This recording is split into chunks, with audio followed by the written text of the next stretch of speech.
दोस्तों हाजिर आज फिर एक नहीं रियल ब्लडी क्राइम स्टोरी के साथ, जिसमें आप जानेंगे कि कैसे एक औरत की खूबसूरती ही उसकी मौत का कारण बनी। आइए जानते हैं सोमनाथ से जबलपुर तक आने वाली सोमनाथ एक्सप्रेस ट्रेन 17 दिसंबर 2018 को शाम करीब 5 बजे जब जबलपुर स्टेशन पहुंची तो सैकड़ों यात्रियों के साथ एक कोच में सवार मनीष वाजपेयी भी प्लेटफॉर्म नंबर 3 पर उतरे। मनीष वाजपेयी नर्मदा विकास प्राधिकरण में इंस्पेक्टर के पद पर नौकरी करते थे। मनीष का परिवार जबलपुर के गढ़ा थाना इलाके में इंदिरा गांधी वार्ड की अंजनी सोसाइटी में रहता था। मनीष की पोस्टिंग जबलपुर के नजदीक जिले नरसिंहपुर में थी, इसलिए वह रोज सुबह ट्रेन से जाने के बाद शाम को सोमनाथ एक्सप्रेस से ही वापस घर आ जाते थे। मनीष के 2 बेटे हैं, जिनमें से बड़ा बेटा इंदौर में इंजीनियर है और छोटा बेटा नरसिंहपुर के पास मुगली गांव में अपने नाना नानी के पास रहकर खेती का काम संभालता है। इस तरह उनकी पत्नी विनीता दिन भर में अकेली रह जाती थी, इसलिए शाम को स्टेशन से उतरकर घर जाने से पहले मनीष पत्नी को फोन जरूर करते थे ताकि घर की जरूरत का सामान रास्ते से खरीदते हुए घर पहुंचे। उस रोज भी मनीष ने जबलपुर स्टेशन से बाहर निकलकर पत्नी विनीता से बात की और फिर सीधे घर पहुंच गए। घर पहुंचने तो उन्हें दरवाजे के चैनल गेट पर अंदर से ताला पड़ा मिला।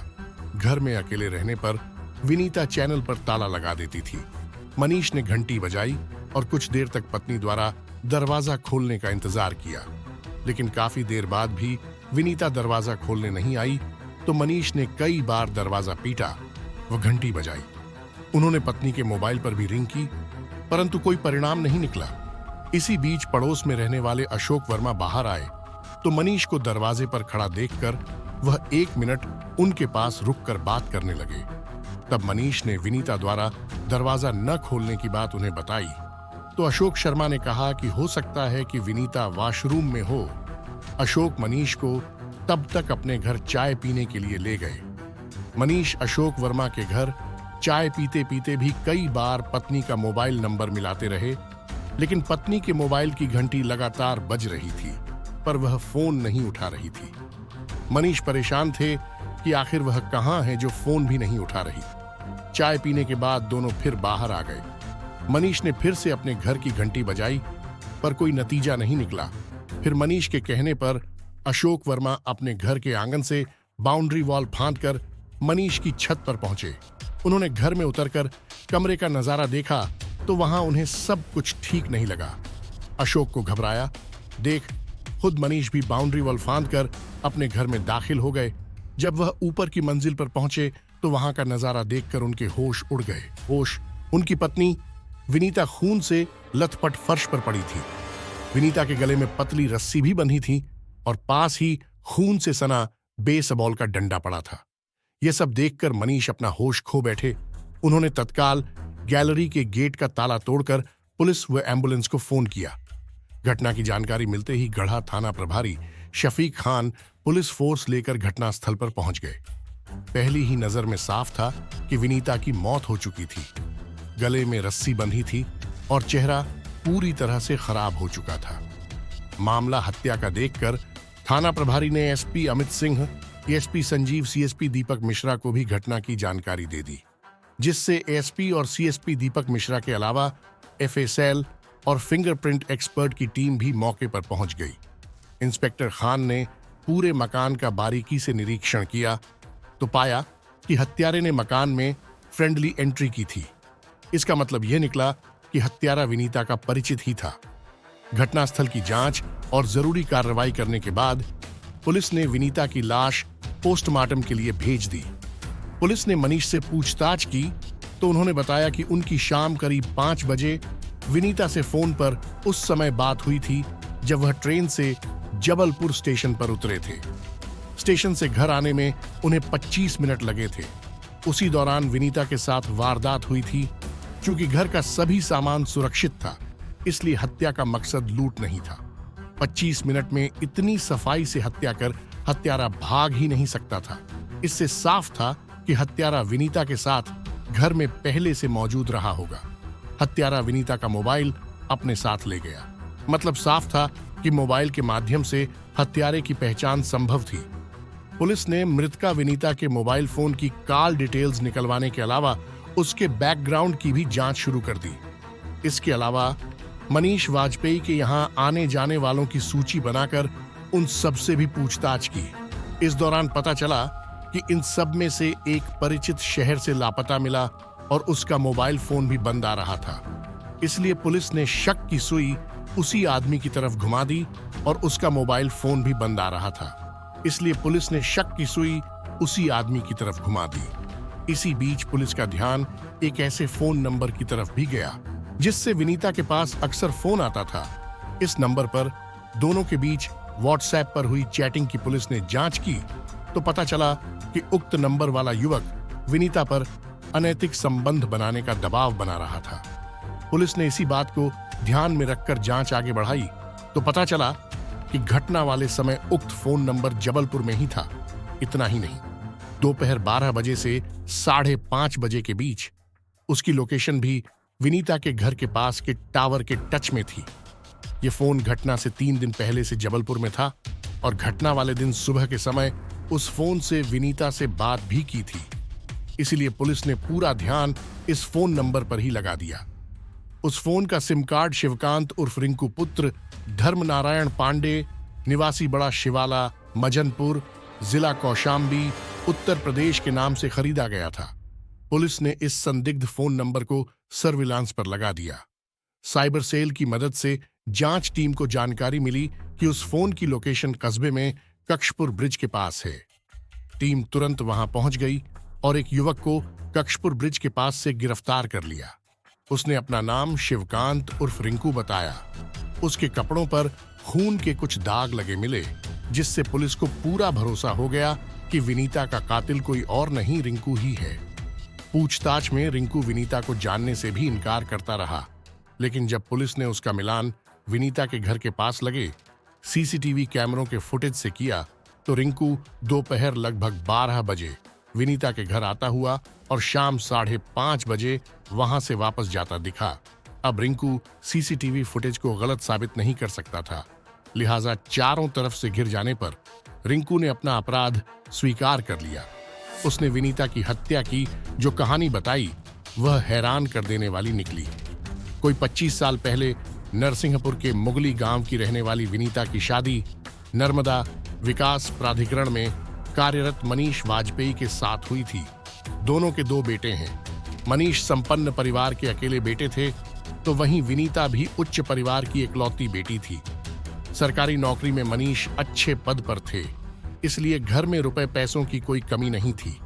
पूरा परिवार काफी सभ्य और सुलझे विचारों वाला था। विनीता धार्मिक प्रवृत्ति की थी।